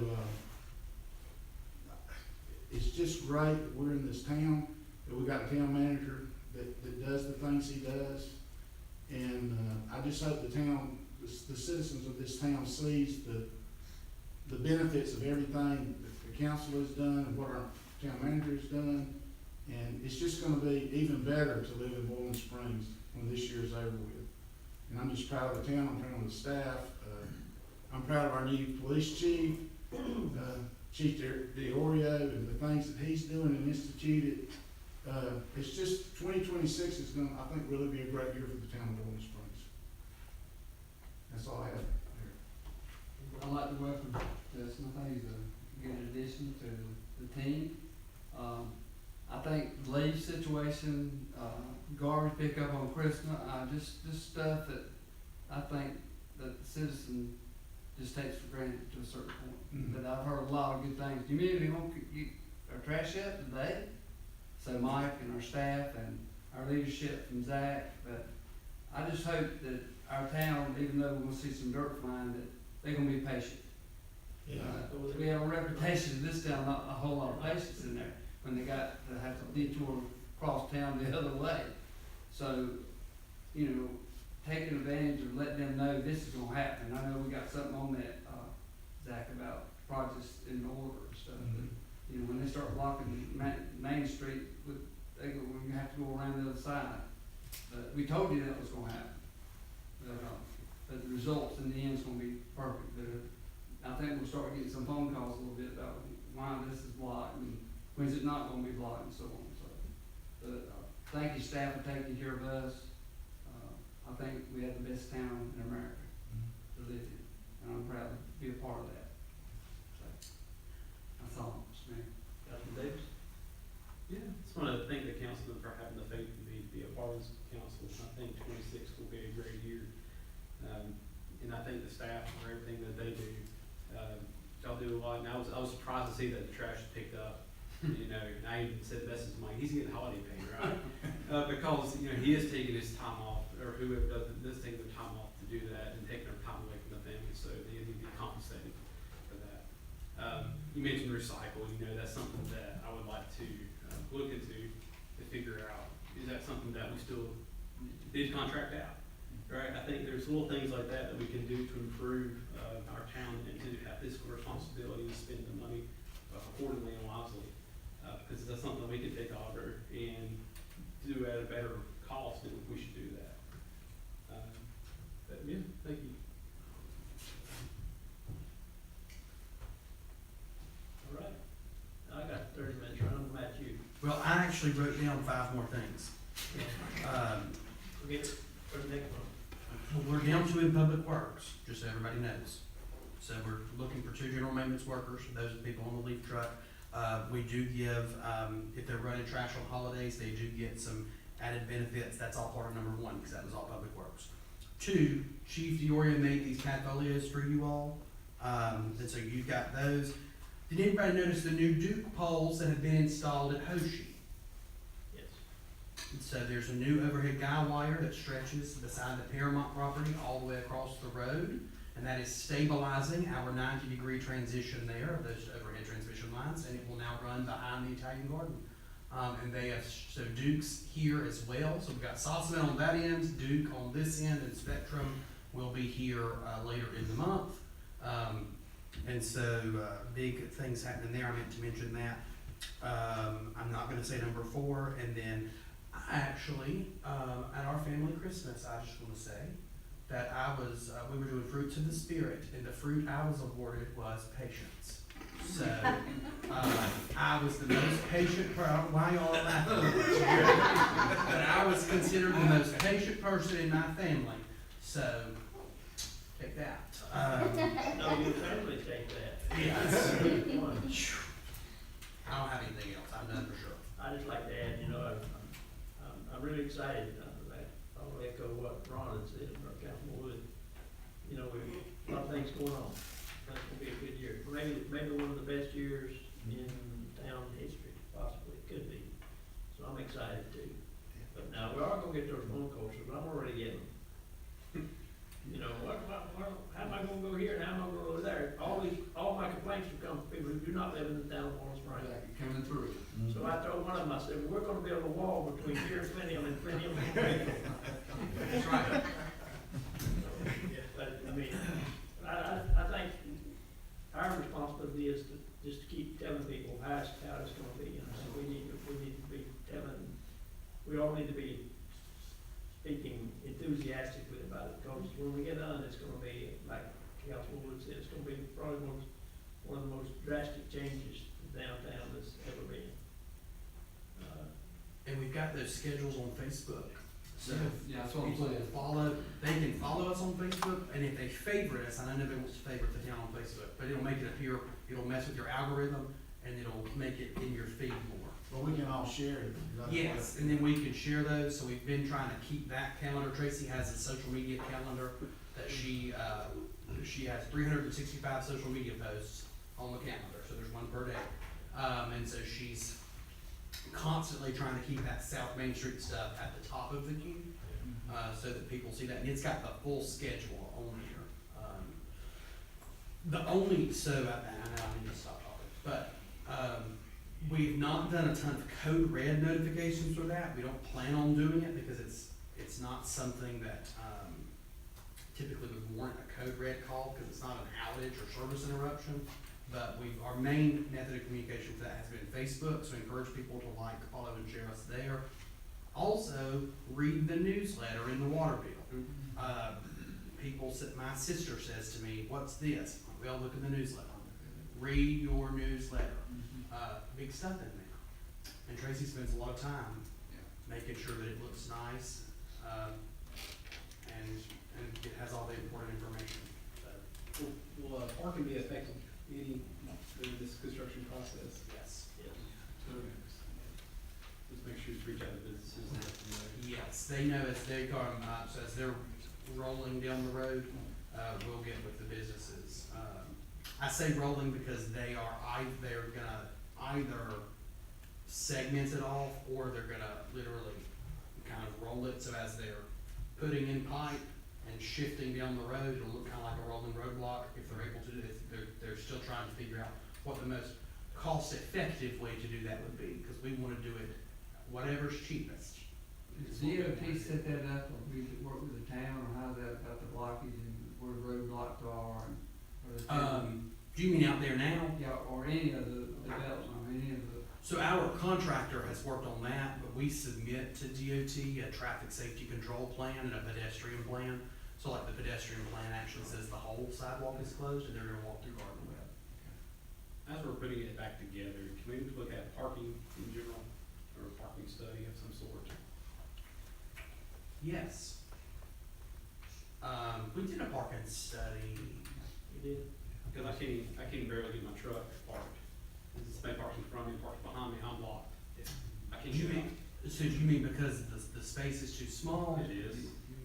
Not long enough. I don't know what I do not know. And what, if there's We any more can- available parking that we can. I'm sure there's a DOT standard that we have to use. And probably, it's like most places, they go with a minimum so they get more. Yeah, oh, I guarantee. I guarantee, but I'm for the on-street parking, that would be an encroachment thing, so we would have to conform to whatever the DOT standard would be, but I don't know that they're gonna limit, I'll look. I'll make a list, I'll put that on, not that list, on a better list. Okay. The only other thing I'd like to add is, consider it an honor to be your mayor. I hope I represent you well. If I don't, give me a call and work on it. But, we'll have to give you a little leeway there because as you all know, I'm very vocal. But, so I'll try to fit my seat, so that I don't overstep my bounds. And, I do, give me a little leniency there. But I am excited about what's going on in the town. I think we're all moving in the right direction. And I just think we need to find ways, other than all the ways we use, to let the people of town of Bowling Springs know what's going on. I think maybe we put that on the agenda, and we'll have a retreat about ways to communicate, what's going on. And I think one of the things that really stuck out with me was when the ladies from the college presented with the strategic plan, that there's 160 people that didn't even know we had a park. That's our fault. We need to find ways to get that word out. We just need to, those are some things we need to work on. And I know we're working on that. We're applied for a grant from the park and I want to say something else too, like I was talking about, kind of tongue in cheek about people who are complaining don't live in town. But we gotta be respectful of those too, because, we need the community. We don't just need the town citizens, we need the whole community. So we need to find ways to let them know what's going on, because if they don't come to town, we're in trouble. So, with that, I'll entertain a motion to adjourn. Motion to adjourn. Have a motion, have a second. Second. Motion second, all in favor? Aye. All opposed, stay.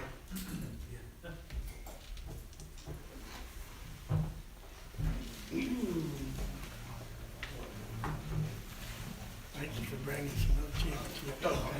Congratulations. We graduated 76. We was Lions Green. We didn't win the championship. We didn't even get to the damn play.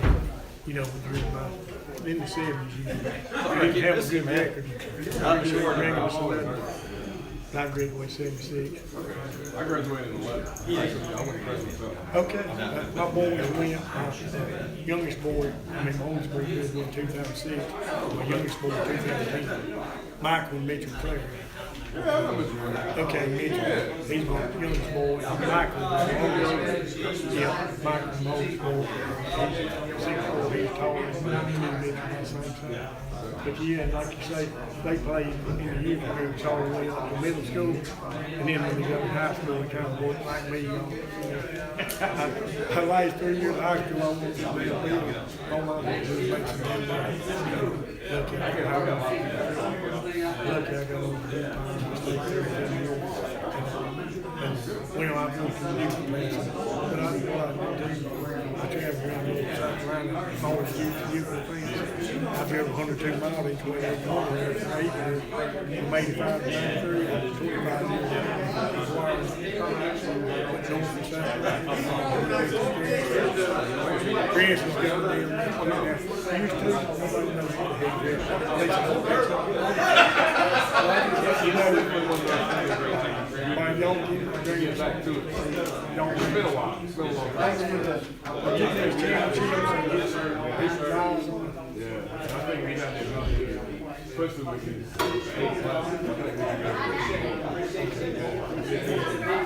so convinced, being so much smaller, and us being just 5'8". Yeah.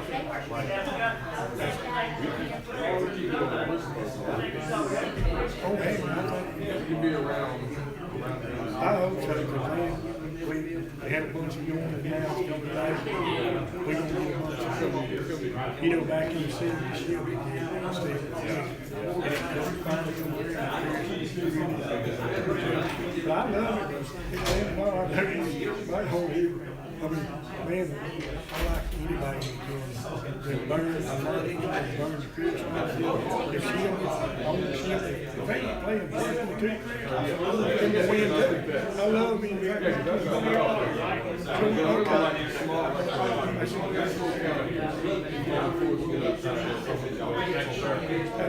You ain't need me,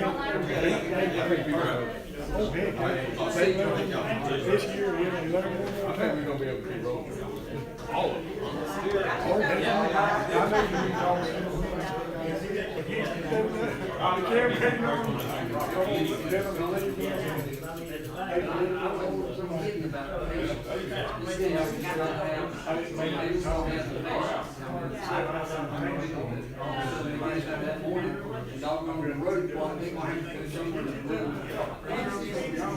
You know what I heard of that? We're now 20 minutes late for work.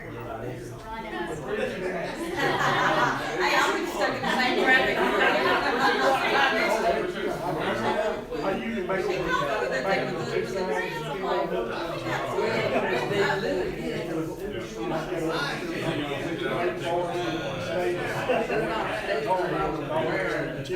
someone we didn't get away.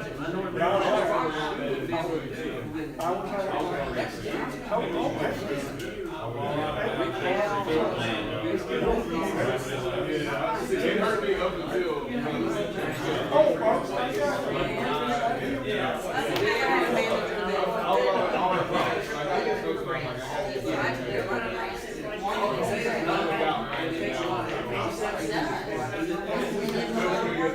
Yeah, there is a lot of work to, account for that.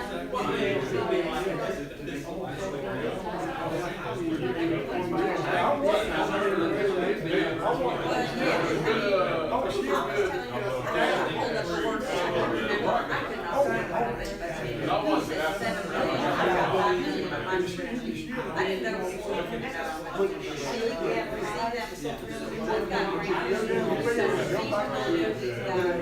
And we've got some capital projects, we've got some grant funds, we've got some.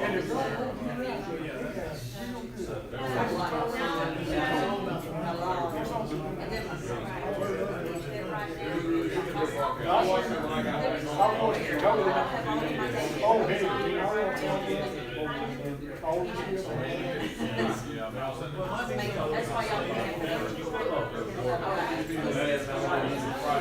My opinion is that resident trustee, that we don't have to. If we didn't have 6 months from now. Yeah, but like, I'm not. Let's provide you every 3 months, and Yeah. you have to right now. Ordinarily, you get your 6 months in next month, and then it's like, oh, we won't have money. I really upset about it.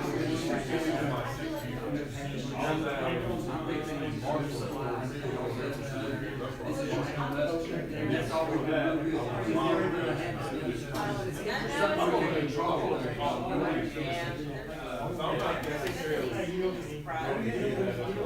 was kind of a surprise what you're saying, mistakes on lunch. But then not, because when I did a spreadsheet for her, for the auditor, and showed her this is what we spent, we were like $6,000 less than we should. I said, so this is where we are right now. If you find something that I haven't picked up, and it was, there was an accounts payable item that put us over, that we were. Just got back to with We'll definitely.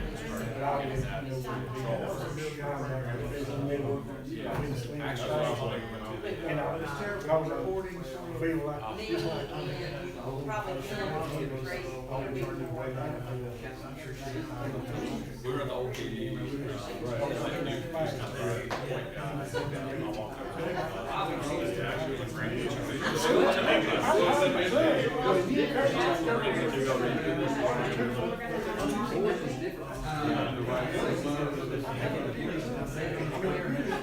Cindy, I got that.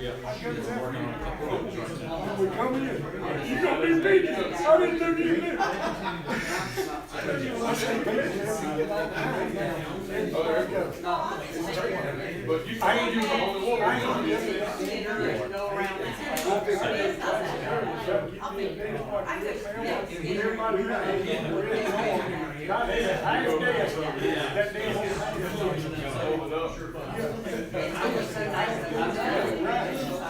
My arm hung off on this whole head. Down the radio guide.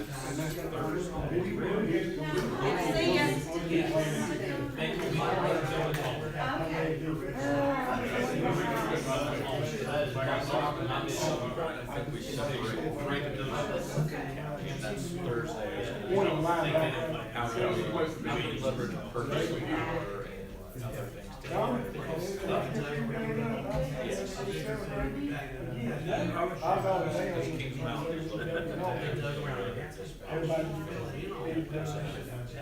It's too expensive. Oh, yeah.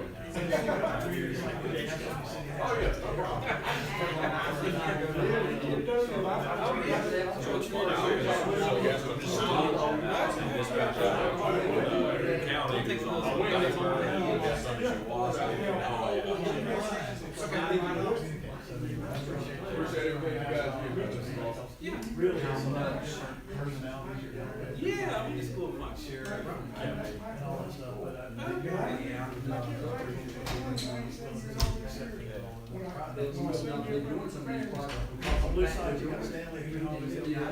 All those guys. So when I bring this right over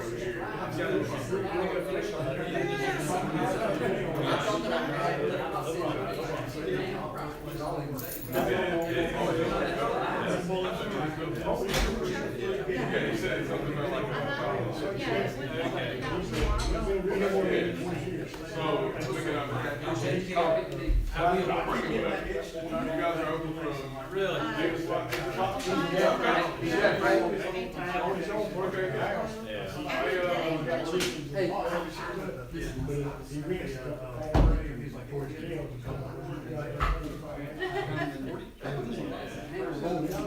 Yeah, we appreciate it. That was, what you did was not, the whole place over here just, and that's nice. I mean, What's going on here? He called me and I was like. You know, anything you take care of. Yeah. I just want to get chickens. I got chickens because they're self-sustainable. Yeah, you give them food and water, they take care of the rest. that's what it was. Yeah, because it was. I didn't start seeing it. I You just started seeing seeing it. Well, then I started seeing Oh, One day after we. That's not a problem. I mean, but they knew. They might get cut. That was sad, and they probably might play for 5 games. That was Spikes and all those guys, and I mean. This year, I don't think you can. I think you just push them all and then put some JV kids. Oh, take your lunch and walk into it.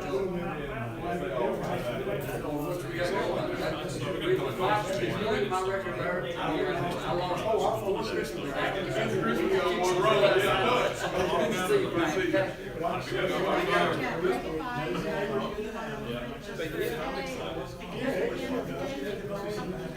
I probably gonna work something. If I brought it tomorrow, I'd probably come in on Friday or something. But yeah. Yeah, absolutely. I got a, I'll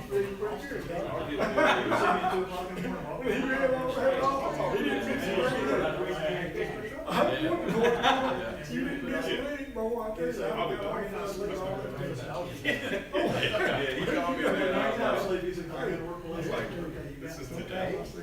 But anyway, I appreciate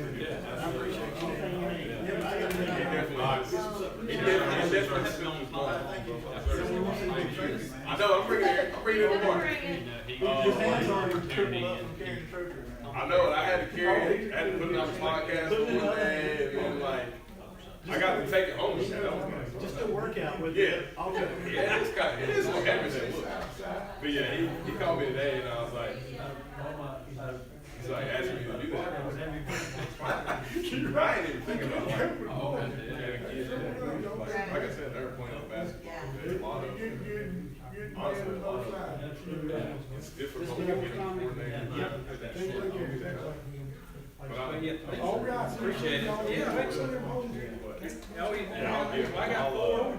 I'll put something out there. Oh, yeah. Everybody. I'll probably ask you to take a picture of this. Okay, yeah, that would be great. And then I can do that show. Oh, yeah, I made him up there, myself. yeah. And a lot I of can save it all the time. yeah, I got me done. Probably get this. We just celebrate both of them coming in. I That's thought perfect. this But was- in your trophy case, what's the trophy? They voted me in I missed it. under Tommy's appointment. It's done. Yeah, I missed, I was out of town. Thank y'all. You're Thank welcome. y'all so Have a much. good You one. too. Yes, Dan, keep them straight around here. Good team, I'm honored to be up here. Hey, I'm glad you're over here. I'm honored to be here, I am, we got a bunch of good people up here. I'm glad you're over here. He Then don't- runs some big town experience. Oh, good. Hey, we wanted to stay calm. Oh, but, you know, one thing. The one I'm complaining. That joint, that one up there, I think it's a nest. Cause then, That was about a month ago, up until, and then close to the day lodge, they had that little steps thing. Usually that stuff don't happen around here, I hope you don't clear it up, but he's got big town experience in case it does. We gotta tear it all fixed too. You gotta do it. They need to give it a good done. we keep playing with what we got. Hope you see them advanced on. Can't have it both ways. They stay over there. Let them stay, not come to That's the right. town. Don't come here. What's that song, you Dutch music song, congratulations. Yeah, sir. Appreciate it. Yeah. Thank you so much. Yeah, oh, yeah. This is nice, yeah. Get you some, you got any kids, that grandkid, take them. Oh, thank Yeah. goodness my Did you get grandkids to roll are your out of my turkey house in? tonight. Uh-oh. Thank you. Still got Yeah, some in the that's freezer. Still have some in the freezer. He hungry after all that talking. Some of my father-in-law on Christmas, so we have some things up. Danny, what's your, I'm working That was a lot. on it. I don't know what I was I feel him working. So, all right, that worked out. I know That's it's- right. it's Yes, sir. pretty much Thank you, sir. nice. All right, yep, But see I'm ya. where we need. You come in, what time? 6 o'clock. Okay, so Three I'll days go on, for so somebody. How long I got my seat? Now, 8:35 now, I'm going in bed. So I get up about 5:30, but I just, That's something I got old, that bad, you get over, you in bed. Did you earn it, did you carry one bullet now? Yeah, They better give me 2, I might hit you the second. He got from, I will let you know. I know the mayor. hey, I hope we don't get none in this town, they gonna shoot us straight. Oh, nobody ever needs any. Not this town, that's for sure. We gonna Hopefully get they. He did a lot and got some. Right. that's, he, see, he got the. Isn't that like on the- You know, they're doing a search over here today, you know, over at, Burke Road I and, didn't know. it's a lady outside, I forgot about it. She's been missing a year. Oh, I heard something on the news, said they found, It's fine. now they mentioned something on the news, I didn't catch it all, about a lady that been missing. She's been missing, they said, just tell me this morning that like, she lived over on Burke Road, I think, right there, Burke Road and, was it Red Road? Okay, yep. Red. And her mailbox, yeah, it's still on the house, there. So the mailbox can get full of mail and then it just disappeared. They didn't know if somebody's getting it or, they were checking in, they think